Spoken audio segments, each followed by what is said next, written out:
തൊഴിലുറപ്പിന്റെ പേരിലെ ഒരു തൊഴിൽ ഉടായ്പ വാർത്തയിലേക്കാണ്. തൊഴിലുറപ്പ് പദ്ധതിക്കിടെ ഒപ്പിട്ട് ഡിവൈഎഫ്ഐയുടെ മനുഷ്യചങ്ങലയ്ക്ക് പോയ മേറ്റുമാർക്ക് സസ്പെൻഷൻ. LDF ഭരിക്കുന്ന പത്തനംതിട്ട പള്ളിക്കൽ പഞ്ചായത്തിലെ 3 മേറ്റുമാരെ 1 വർഷത്തേക്കാണ് സസ്പെൻഡ് ചെയ്തത്.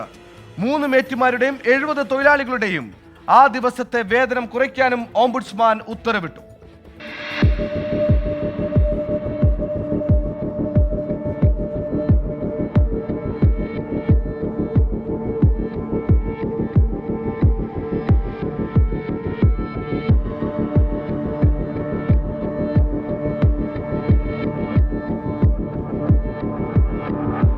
ജനുവരി 20-നായിരുന്നു ഡിവൈഎഫ്ഐ കാസർഗോഡ് മുതൽ തിരുവനന്തപുരം വരെ മനുഷ്യച്ചങ്ങല തീർത്തത്.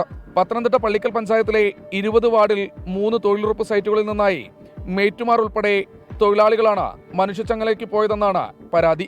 ഹാജർ രേഖപ്പെടുത്തിയ ശേഷം മനുഷ്യച്ചങ്ങലയ്ക്ക് പോയ സംഭവത്തിൽ നടപടി ആവശ്യപ്പെട്ട കോൺഗ്രസും BJPയും അടക്കം ഓംബുഡ്സ്മാന് പരാതി നൽകിയിരുന്നു. അന്വേഷണം നടത്തിയ ശേഷമാണ് തൊഴിലുറപ്പ് ജോലി മേൽനോട്ടം വഹിക്കേണ്ട മേറ്റുമാർക്ക് സംഭവിച്ചത് ഗുരുതര വീഴ്ചയെന്ന് ഓംബുഡ്സ്മാൻ കണ്ടെത്തിയത്. 3 മേറ്റുമാരെ 1 വർഷത്തേക്കാണ് ഓംബുഡ്സ്മാൻ സസ്പെൻഡ് ചെയ്തിരിക്കുന്നത്. ജോലി ചെയ്യാതെ മുങ്ങിയതിന് ഇവരുടേതടക്കം 70 തൊഴിലുറപ്പ് തൊഴിലാളികളുടെ വേതനവും വെട്ടിക്കുറച്ചു. തൊഴിലുറപ്പ് തൊഴിലാളികളെയും അതിൽപ്പെട്ട അമ്മമാരെയും ചില രാഷ്ട്രീയ പാർട്ടികൾ അവരുടെ അടിമകളായി കാണുന്നു. അവരെ അവരുടെ പൊതുപരിപാടികൾക്ക്, രാഷ്ട്രീയ പരിപാടികൾക്ക് കൊണ്ടുപോകാൻ കഴിയുന്ന ഒരു കൂട്ടമായിട്ടാണ് ഇവർ വിചാരിക്കുന്നത്. അതിനെതിരെയാണ് യൂത്ത് കോൺഗ്രസ് അടൂർ നിയോജകമണ്ഡലം കമ്മിറ്റി പരാതിയുമായി ഓംബുഡ്സ്മാന് പരാതി നൽകിയത്. ഈ ഓംബുഡ്സ്മാന്റെ ഈ ഉത്തരവ് യൂത്ത് കോൺഗ്രസിനെ സംബന്ധിച്ചിടത്തോളം സ്വാഗതാർഹമാണ്.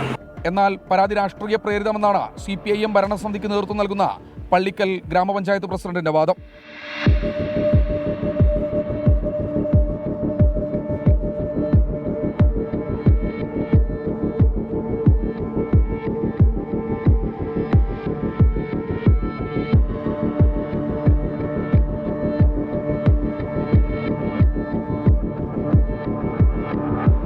ഓംബുഡ്സ്മാൻ നടപടിക്കെതിരെ അപ്പീൽ നൽകാനാണ് ഇവരുടെ തീരുമാനം.